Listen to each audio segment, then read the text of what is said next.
ഒരുപക്ഷെ അന്ന് ആദ്യമായി അർജന്റീനയിലെ ഒരു ഫുട്ബോൾ സ്റ്റേഡിയത്തിൽ ലയണൽ മെസ്സിക്ക് മുകളിലായി ഒരു പന്ത് കളിക്കാരൻ്റെ പേര് ഉയർന്നു കേട്ടു. കാരണം 50,000-ഓളം വരുന്ന കാണികൾ അന്ന് അവിടെ തടിച്ചുകൂടിയത് മറ്റൊരാൾക്ക് വേണ്ടിയായിരുന്നു. കഴിഞ്ഞ 9 വർഷമായി ഒരു പ്രൊഫഷണൽ മത്സരം പോലും കളിച്ചിട്ടില്ലാത്ത ഒരു 45-കാരന് വേണ്ടി. ദ ലാസ്റ്റ് നമ്പർ 10, അവസാനത്തെ 10ാം നമ്പറുകാരൻ. ഒരിക്കൽ കൂടെ തൻ്റെ ഭാരിച്ച ശരീരം കൊണ്ടയാൾ അലസമായി മൈതാനമധ്യത്തിലൂടെ പന്തുമായി നീങ്ങിയപ്പോൾ ഒരു പഴയ വിൻറ്റേജ് ഫിലിമിൻ്റെ റീലിൽ എന്ന പോലെ അവരുടെ ആരവങ്ങൾ മറ്റൊരു യാത്രയിലേക്ക് അലിഞ്ഞു ചേർന്നു. വലിയ യാത്ര പറച്ചിലുകളില്ലാതെ, പത്രസമ്മേളനങ്ങളില്ലാതെ അന്നാണ് അയാൾ എല്ലാറ്റിനോടും വിട പറഞ്ഞത്. Just one last game, one last pass. തന്നെ ഉൾക്കൊള്ളാൻ കഴിയാത്തത്ര വേഗത്തിൽ മുൻപോട്ട് പാഞ്ഞ ഗെയിമിനോട് കലഹിച്ച് അയാൾ അവസാനമായി ബൂട്ടുകൾ അഴിച്ചു വെച്ചു. എന്നാൽ നഷ്ടം റിക്വൽമിക്കായിരുന്നില്ല. മറിച്ച് വേഗമോ കരുത്തോ കാര്യമായി ലഭിക്കാത്തൊരു 10ാം നമ്പറുകാരൻ അദൃശ്യമായ ചരടുകൾ കൊണ്ടെന്ന പോലെ ഒരു ഫുട്ബോൾ മത്സരത്തെ അനായാസം നിയന്ത്രിക്കുന്ന കാഴ്ച നഷ്ടമായ ആരാധകർക്കായിരുന്നു. എടുത്തു പറയത്തക്ക നേട്ടങ്ങൾ ക്ലബ് കരിയറിലോ നാഷണൽ ജേഴ്സിയിലോ ഇല്ലാഞ്ഞിട്ടും മോഡേൺ ഫുട്ബോളിലെ ഏറ്റവും മികച്ച പ്ലേ മേക്കർമാരിൽ ഒരാളായി ലോകമെന്നും ഓർക്കുന്ന യുവാൻ റോമൻ റിക്വൽമിയുടെ കഥയാണ് പന്തളിക്കഥകൾ ഇത്തവണ. തൻ്റെ ബാല്യകാലം മുഴുവൻ സാൻ ഫെർണാണ്ടോയിലെ തെരുവുകളിലൂടെ പന്ത് കളിച്ച് വളർന്ന റിക്വൽമി അന്ന് തന്നെ മറ്റു കുട്ടികളിൽ നിന്നും വ്യത്യസ്തനായിരുന്നു. ചെറുപ്പത്തിൻ്റെ ആവേശത്തിൽ മറ്റെല്ലാവരും പന്തിനു പുറകെ പാഞ്ഞപ്പോൾ അവൻ മാത്രം സാവകാശം പന്ത് സ്വീകരിച്ച് കളിയെ നിയന്ത്രിക്കാനാണ് ശ്രമിച്ചത്. ഡിയഗോ മറഡോണയുടെ വലിയ ആരാധകനായിരുന്നു അവനെങ്കിലും തൻ്റെ രീതി അദ്ദേഹത്തിൻ്റെതല്ലെന്ന് അന്നേ അവൻ തിരിച്ചറിഞ്ഞിരുന്നു. അർജന്റീനോസ് ജൂനിയേഴ്സ് എന്ന ലോക്കൽ ക്ലബിൻ്റെ യൂത്ത് ടീമിന് വേണ്ടി കളിക്കുന്ന കാലത്താണ് അവൻ തേടി 2 വലിയ ഓഫറുകൾ വരുന്നത്. റിവർ പ്ലേറ്റിൽ ചേരാനുള്ള അവസരം നിരസിച്ച റിക്വൽമി ബൊക്ക ജൂനിയേഴ്സിന് വേണ്ടി സൈൻ ചെയ്യാൻ തീരുമാനിക്കുകയും അത് അവരുടെ ചരിത്രം തന്നെ മാറ്റി എഴുതുകയും ചെയ്തു. വളരെ ശാന്തശീലനായ, അധികം ആരോടും സംസാരിക്കാത്ത ആ മെലിഞ്ഞ പയ്യന് ആദ്യ 2 വർഷങ്ങൾ കാര്യമായി പ്ലേയിങ് ടൈമൊന്നും കിട്ടിയിരുന്നില്ല. എന്നാൽ കാർലോസ് ബിയാൻജി ടീമിൻ്റെ പരിശീലകനായി സ്ഥാനം ഏറ്റെടുത്തതോടെയാണ് കഥ മാറുന്നത്. മൈതാന മധ്യത്തിൽ മറ്റു ഉത്തരവാദിത്തങ്ങളൊന്നുമില്ലാത്തൊരു ഫ്രീ റോൾ അദ്ദേഹം റിക്വൽമിക്ക് നൽകി.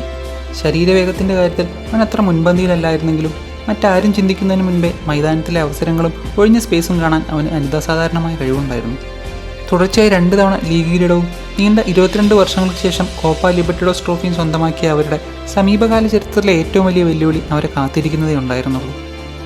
20ാം നൂറ്റാണ്ടിലെ അവസാന ഇന്റർ കോണ്ടിനൽ കപ്പ് ഫൈനലിൽ അവർക്ക് നേരിടാനുണ്ടായിരുന്നത് സാക്ഷാൽ റയൽ മാഡ്രിഡിനെയാണ്. എന്നാൽ ഫിഗോയും മക്കലേലയും അടങ്ങുന്ന മാഡ്രിഡിനെതിരെ അവർ 2-1 തകർത്തെറിഞ്ഞപ്പോൾ മധ്യനിരയെ അടക്കി ഭരിച്ചത് 22-കാരനായിരുന്നു. ബൊക്ക ജൂനിയേഴ്സ് നേടുന്ന 2ാമത്തെ ഗോളിന് വഴിയൊരുക്കിക്കൊണ്ട് 30 മീറ്റർ ദൂരേക്ക് അവൻ കൊടുത്ത ലോങ് ബോൾ യൂറോപ്പിലും അവനെ ഒരു ചർച്ചാ വിഷയമാക്കി. 2 സീസണുകൾ കൂടെ അർജന്റീനയിൽ തന്നെ കളിച്ച റിക്വൽമി ബാഴ്സലോണയിലേക്ക് കൂടുമാറുന്നത് അവൻ്റെ ആഗ്രഹത്തിലുപരി ക്ലബിൻ്റെ സാമ്പത്തിക പരാധീനതകൾ മൂലമായിരുന്നു. യൂറോപ്പിലെ ഏറ്റവും വലിയ ക്ലബ്ബുകളിലൊന്നിന് കളിക്കാനെത്തിയ റിക്വൽമിയെ കാത്തിരുന്നത് പക്ഷേ ഒട്ടും സുഖകരമായ സാഹചര്യങ്ങളല്ലായിരുന്നു. അന്ന് ബാഴ്സ മാനേജറായിരുന്ന ലൂയിസ് വാൻഗാൽ അവൻ്റെ വരവിനെ വെറുമൊരു പൊളിറ്റിക്കൽ ട്രാൻസ്ഫർ മാത്രമായി വിലയിരുത്തുകയും അവനെ പകരക്കാരുടെ നിരയിലേക്ക് മാറ്റുകയും ചെയ്തു. വല്ലപ്പോഴും മാത്രം അവസരം ലഭിച്ചിരുന്ന അവന് വാൻഗാൽ നൽകിയതാവട്ടെ നമ്പർ 10 റോളിന് പകരം ഒരു വിങ്ങറുടെ സ്ഥാനമായിരുന്നു. റിക്വൽമിക്കും ബാഴ്സലോണയ്ക്കും നിരാശ മാത്രം നൽകിയ സീസണിനൊടുവിൽ അവൻ സ്പാനിഷ് ലീഗിൽ തന്നെ മറ്റൊരു ടീമിൽ ഭാഗ്യം പരീക്ഷിക്കാൻ തീരുമാനിച്ചു. ബാഴ്സലോണയിൽ നിന്നും ഏകദേശം 200 മൈൽ തെക്കോട്ട് മാറിക്കിടക്കുന്ന വലൻസിയൻ പ്രവിശ്യയിലെ വിയാറയൽ എന്ന ക്ലബിന് അക്കാലത്ത് ഫുട്ബോൾ ഭൂപടത്തിൽ കാര്യമായ മേലുല്ലാസമൊന്നുമില്ലായിരുന്നു. അതുകൊണ്ട് തന്നെ ആദ്യ സീസണിൽ കാര്യമായ ചലനങ്ങൾ ഉണ്ടാക്കാൻ കഴിയാത്ത അവൻ്റെ രാശി തെളിയുന്നത് ഒരു ചിലിയൻ മാനേജർ അവരുടെ കോച്ചായി സ്ഥാനമേറ്റെടുക്കുന്നതോടെയാണ്. റിക്വൽമിയെ എങ്ങനെ ഉപയോഗിക്കണമെന്ന് ലോകത്തിന് കൃത്യമായി കാണിച്ചു കൊടുത്ത മാനുവൽ പെല്ലഗ്രീനി അയാൾക്ക് ചുറ്റും തൻ്റെ ടീമിനെ ബിൽഡ് ചെയ്തു. ടീമിൻ്റെ പ്ലേ മേക്കറായി കളനിറഞ്ഞ് കളിച്ച അയാൾ സീസണിൽ 15 അസിസ്റ്റുകൾ നേടിക്കൊണ്ട് മികച്ച പ്രകടനം കാഴ്ചവെച്ചപ്പോൾ ചരിത്രത്തിൽ ആദ്യമായി വിയാറയൽ ചാമ്പ്യൻസ് ലീഗിന് യോഗ്യത നേടി. എന്നാൽ ഈ കണക്കുകൾക്കുപരി ആരാധകരെ വിസ്മയിപ്പിച്ചത് അയാൾക്ക് അനായാസം സാധ്യമായിരുന്ന ലാ പോസ ആയിരുന്നു. മൈതാന മധ്യത്തിൽ പന്ത് സ്വീകരിച്ച് തനിക്ക് മുൻപിലുള്ള സാധ്യതകളെ മനസ്സുകൊണ്ട് അളന്ന് സമ്മർദ്ദത്തിൻ്റെ യാതൊരു ലാഞ്ചനകളുമില്ലാതെ പാസുകൾ നൽകുമ്പോൾ ഒരു നിമിഷ നേരത്തേക്ക് സമയം തന്നെ നിശ്ചലമായി പോകുന്ന പ്രതീതി ഉണ്ടാക്കാൻ അയാൾക്ക് കഴിയുമായിരുന്നു.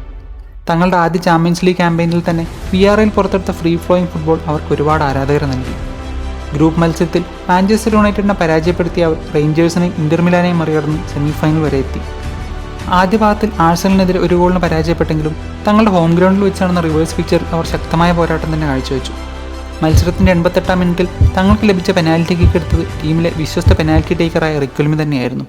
എന്നാൽ പോസ്റ്റിൻ്റെ വലതുവശം ലക്ഷ്യമാക്കി അയാളെടുത്ത kick German goalkeeper Jens Lehmann തടഞ്ഞിട്ടതോടെ വിയാറയലിൻ്റെ അണ്ടർഡോഗ് സ്റ്റോറി അവിടെ അവസാനിച്ചു. 5 അസിസ്റ്റുകളോടെ ടൂർണമെൻറ്റിലെ ലീഡറായെങ്കിലും ആ പരാജയം അയാളെ വല്ലാതെ വേട്ടയാടി. 2 മാജിക്കൽ സീസണുകൾക്ക് ശേഷം വളരെ പെട്ടെന്ന് അയാളുടെ പെർഫോമൻസ് ഗ്രാഫ് താഴേക്ക് പതിച്ചു. കൂടുതൽ അച്ചടക്കവും ഡിഫൻസീവ് വർക്ക് റേറ്റും ആവശ്യപ്പെട്ട പെല്ലഗ്രീനിയുടെ വാക്കുകൾക്ക് ചെവികൊള്ളാൻ കൂട്ടാക്കാഞ്ഞ അയാൾ ട്രെയിനിങ്ങിലും മത്സരങ്ങളിലുമെല്ലാം ഇതേ ആറ്റിറ്റ്യൂഡ് തുടരുകയും ടീമിലെ സ്ഥാനം തന്നെ ഭീഷണിയിലാവുകയും ചെയ്തു.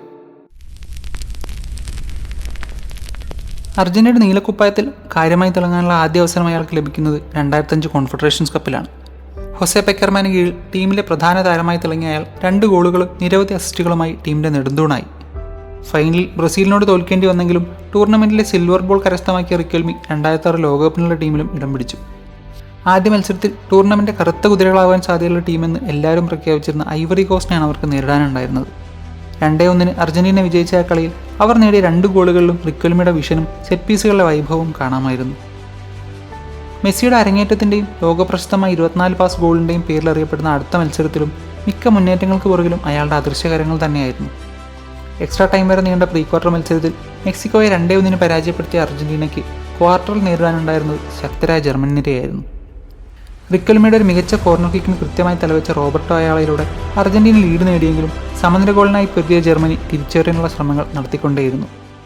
മത്സരത്തിന്റെ 72-ാം മിനിറ്റിലാണ് ഹൊസെ പെക്കർമാൻ ഏവരെയും അമ്പരപ്പിച്ചുകൊണ്ട് ആ തീരുമാനമെടുക്കുന്നത്. Riquelme out, Cambiasso in. തങ്ങളുടെ പ്ലേ മേക്കർ കൂടെ പോയതോടെ അർജന്റീന കൂടുതൽ പ്രതിരോധത്തിലേക്ക് വലിയുകയും മിറോസ്ലാവ് ക്ലോസയിലൂടെ സമനില ഗോൾ നേടിയ ജർമ്മനി പെനാൽറ്റി ഷൂട്ടറുകളിൽ മത്സരം വിജയിക്കുകയും ചെയ്തു. റിക്വൽമി ഗ്രൗണ്ടിലുണ്ടായിരുന്നെങ്കിൽ സ്ഥിതി മറിച്ചാകുമായിരുന്നു എന്ന് ഉറപ്പിച്ചു പറയുക ആർക്കും സാധ്യമല്ലെങ്കിലും ഏറ്റവും അധികം വിവാദമായ തീരുമാനങ്ങളുടെ കൂട്ടത്തിൽ എന്നും ഈ സബ്സ്റ്റിറ്റ്യൂഷൻ മുൻനിരയിൽ തന്നെ കാണും. ലോകകപ്പിന് ശേഷം വിരമിക്കൽ പ്രഖ്യാപിച്ചെങ്കിലും റിക്വൽമി പിന്നീട് നാഷണൽ ടീമിലേക്ക് തിരിച്ചു വരികയും 2008 ഒളിമ്പിക്സിൽ സ്വർണം നേടിയ അർജന്റീന ടീമിന്റെ ഭാഗമാവുകയും ചെയ്തു. എന്നാൽ അതിനുശേഷം അയാളുടെ ടീമിൽ നിന്നുള്ള പുറത്താകലിന് കാരണമാകുന്നത് റിക്വൽമിയുടെ ആരാധനാപാത്രമായിരുന്ന ഡിയേഗോ മറഡോണ തന്നെയായിരുന്നു എന്നതാണ് വിരോധാഭാസം. മാനേജർ പെല്ലഗ്രിനിയുമായുള്ള തർക്കങ്ങൾക്ക് ശേഷം തിരികെ ബൊക്ക ജൂനിയേഴ്സിലേക്ക് തന്നെ ലോണിൽ മടങ്ങിയ റിക്വൽമി തന്റെ പ്രതിഭയ്ക്ക് യാതൊരു കുറവും സംഭവിച്ചിട്ടില്ലെന്ന് തെളിയിച്ചുകൊണ്ട് ഒരിക്കൽ കൂടെ അവരെ കോപ്പ ലിബർട്ടഡോസ് കിരീടത്തിലേക്ക് നയിച്ചു. ഫൈനലിലെ പ്രധാന ഗോളുകളടക്കം 8 തവണ ടൂർണമെന്റിൽ വലകുലുക്കിയ റിക്വൽമിയെ ഒരു പെർമനന്റ് ട്രാൻസ്ഫർ വഴി സ്വന്തമാക്കാൻ തന്നെ അവർ തീരുമാനിച്ചു. അങ്ങനെ മാസങ്ങളോളം നീണ്ടുനിന്ന നാടകീയമായ സംഭവ വികാസങ്ങൾക്ക് ശേഷം അയാൾ അർജന്റീനയിലേക്ക് മടങ്ങുകയും ബൊക്ക ജൂനിയേഴ്സിന്റെ ക്യാപ്റ്റനാവുകയും ചെയ്തു. എന്നാൽ പിന്നീടുള്ള സീസണുകളിൽ ഇതേ ലെവൽ മെയിൻറ്റെയിൻ ചെയ്യാൻ അയാൾക്കോ ടീമിനോ സാധിച്ചില്ല. സഹതാരങ്ങളിൽ നിന്നടക്കം മറ്റ് പലരിൽ നിന്നും തൻ്റെ വർക്ക് റേറ്റിനെ പറ്റിയും ആറ്റിറ്റ്യൂഡിനെ പറ്റിയും വിമർശനങ്ങൾ കേൾക്കേണ്ടി വന്ന അയാൾ 2012 കോപ്പ ലിബർട്ടഡോസ് ഫൈനലിലെ പരാജയത്തിന് ശേഷം വിരമിക്കാൻ തീരുമാനിച്ചു. ആരാധകരുടെ അഭ്യർത്ഥന മാനിച്ച് ഒരു സീസൺ കൂടെ കളിക്കാൻ അദ്ദേഹം പിന്നീട് തയ്യാറായെങ്കിലും 2014 മെയ് മാസത്തിൽ ലാനസിനെതിരെ നടന്ന മത്സരത്തിന് ശേഷം ആരോടും പറയാൻ നിൽക്കാതെ അയാൾ ഫുട്ബോളിൽ നിന്നും പടിയിറങ്ങി. ആരവങ്ങൾക്കോ ആർപ്പുവിളികൾക്കോ കാത്തു നിൽക്കാതെ മറ്റേതൊരു ദിവസവും എന്ന പോലെ അയാൾ മത്സരം കഴിഞ്ഞിറങ്ങി. I have nothing left to give Boca. ഈ ക്ലബിന് നൽകാൻ ഇനി എൻ്റെ കയ്യിൽ ഒന്നും ബാക്കിയില്ല എന്നാണ് അയാൾ അവസാനമായി പറഞ്ഞത്. നമ്പർ 10 എന്ന പൊസിഷനെ ഇത്രമാത്രം അതിൻ്റെ പൂർണ്ണതയിൽ ഉൾക്കൊണ്ട കളിക്കാർ വിരലിലെണ്ണാൻ കഴിയുന്ന അത്ര തന്നെ കുറവാണ്.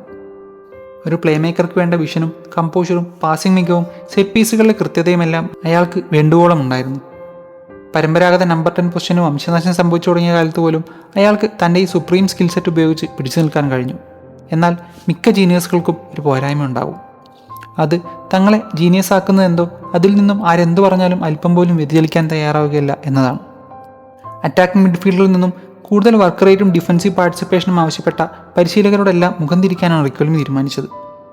പുതിയ കാലത്തിൻ്റെ രീതികളോട് അല്പം കൂടെ അഡാപ്റ്റ് ചെയ്യാൻ തയ്യാറായിരുന്നെങ്കിൽ അയാളുടെ കരിയർ ഇതിനേക്കാൾ ഒട്ടനവധി നേട്ടങ്ങൾ സംഭവിക്കുമായിരുന്നു. എന്നാൽ കാൽപന്തിനെ ഒരു പ്രൊഫഷനായി കാണാതെ അതിനെ തൻ്റെ സ്വത്വത്തിൻ്റെ തന്നെ ഭാഗമായി കണ്ടിരുന്ന കളിക്കാരിലെ അവസാനത്തെ കണ്ണികളിലൊന്നായിരുന്നു Juan Roman Riquelme. For him, it was either his way or walk away.